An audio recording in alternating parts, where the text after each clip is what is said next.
Psalm 17, verses 8 through 11 says, "Keep me as the apple of the eye. Hide me in the shadow of your wings. From the wicked who despoil me, my deadly enemies who surround me. They have closed their unfeeling hearts. With their mouth they speak proudly. They have now surrounded us in our steps. They set their eyes to cast us down to the ground."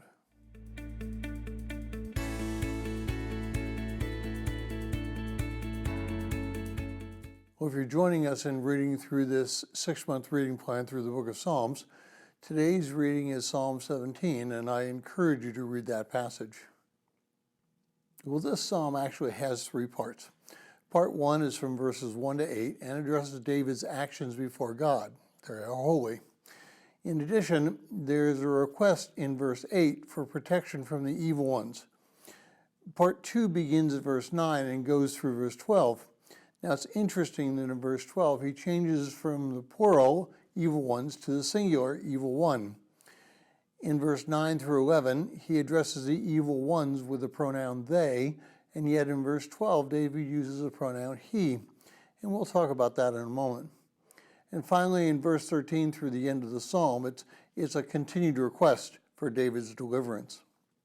So let's take apart this psalm. In verses 1 through 8, David describes himself, and he asks God to judge him and reminding him that the judgment he has found no sin. And even at night, David has been tested. Now, this is interesting for a couple of reasons. The first is that our minds can wander at night, and sometimes it reveals what's truly in our heart.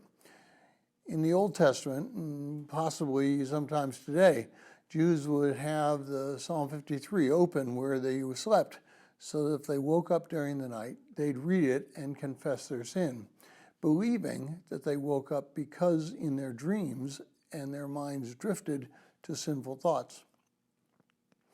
Well, secondly, David uses the night to describe the weakest part of his life. If he has been tested in that part of his life and found to be pure, then the rest of his life is equally pure. In the second section, verses 9 through 12, David describes those who want to attack him. He describes their hearts as being closed and unfeeling.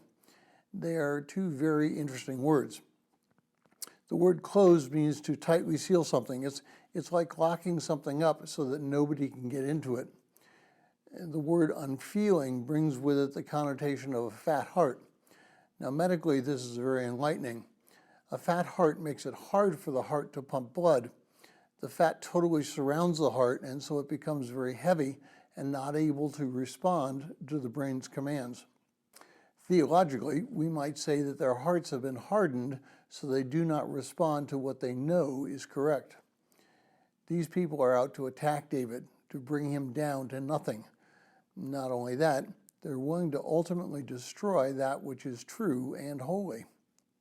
Verses 13 through 15 is David's request for protection from the oppressor and David's satisfaction with God's presence. Notice that the oppressors have received blessings from God, but they have not recognized it. In addition, they do not use these treasures fully and will pass them on to their children. But David will cast his eyes upon God. He will be satisfied with what God has given him. He will recognize God in his mercy and in his glory. And that is his vision.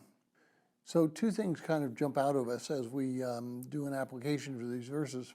First, we must endeavor to be holy at all times. This requires constant repentance and a mindset that seeks it.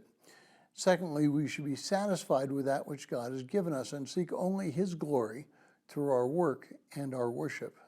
And if you would like a PDF copy of this entire reading plan, please send an email to phineasjacobus@runningtohim.net.